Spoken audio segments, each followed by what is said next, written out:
I'm no expert on Aleister Crowley. In fact, I don't normally talk about things that I don't expressly know quite a lot about. Everything that I know about Aleister Crowley have come from these two volumes by Lon Milo Duquette. So, I do know whatever is in these books, but I wouldn't say that I'm an expert, so by no means. However, there is one particular aspect of Aleister Crowley's life, or one detail, which I wanted to talk about today, and that was the just a short slogan that comes from the Book of the Law, which says, "Do what thou wilt shall be the whole of the law."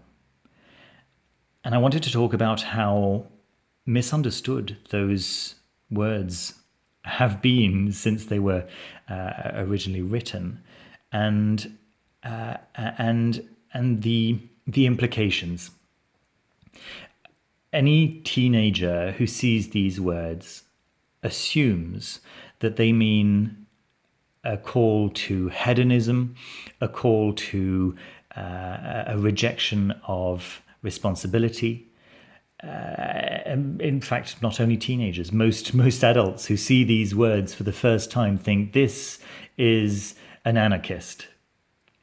And yet these words were quite on the contrary, a call for people to discover what their real will in fact is, and not at all a call to give in to one's basest natures, but on the contrary, a call to ascend to one's highest ideals, and to discover what those highest ideals are, and to then focus one's life on achieving those ideals.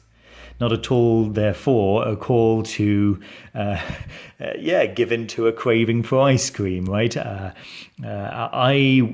do what thou wilt. Well, I really want to skip lessons today, so that's what I'm going to do, right? No, that's not at all what was meant by those words. Now, that's not to say that there aren't plenty of people who use those words precisely to that aim, precisely to that end, right? To say, hey, these are the words of Aleister Crowley, do what thou wilt, and I want to, hate that guy, and I'm going to take his well-being away from him, whatever it might be. And so really, the topic of today's video, what I wanted to focus on was the danger of taking a complex issue, a complex idea, an enormous area of thought, and trying to compress it into a few words. I'm sure plenty of you have seen lots of anger going on online, and while a lot of that anger has been directed in directions that clearly deserve that anger, some of that anger has also been directed into directions which are unhelpful, I think, simply on the basis of this imprecise use of slogans. We have to remember that while three words can indeed imply something deeper that's going to be significant for a group of people, but sometimes they just mean exactly what they mean. And it's important to remember not to make enemies out of people who are naturally our allies just on the basis of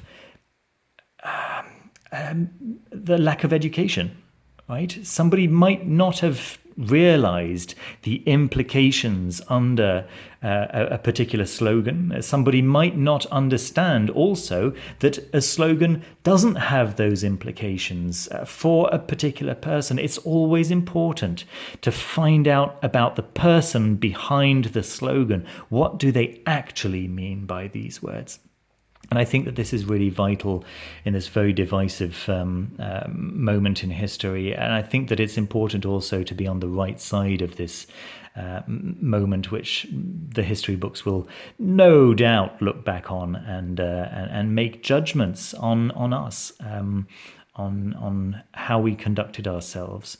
So once again, it's please remember to look beyond the words. There's this wonderful saying which goes, when the wise man points at the moon, the fool looks at the finger, right? Just basically to say that we use words as symbols, as signals to point towards a reality. And sometimes we use those words skillfully, and sometimes we don't. And slogans are unskillful by definition. They've been created by someone else. And so you can use them and they're not necessarily going to be understood in the way you meant it to be understood. And so it's important to remember that if you are pointing at the moon with a fluorescent LED blinking finger, that people are going to be looking at that finger. They're not going to be looking at the moon. So that is not to say don't use the slogans. That's just to say that when you do use the slogans, be careful. Be mindful of how precisely that slogan may or may not be interpreted. So those are my thoughts. It's difficult not to say something during these difficult times. I hope that this was a useful video that brings something to the table rather than takes away from it. Please be kind to each other. Remember to be respectful to each other in the comments, and look after each other. Thanks very much for watching, and speak to you very soon.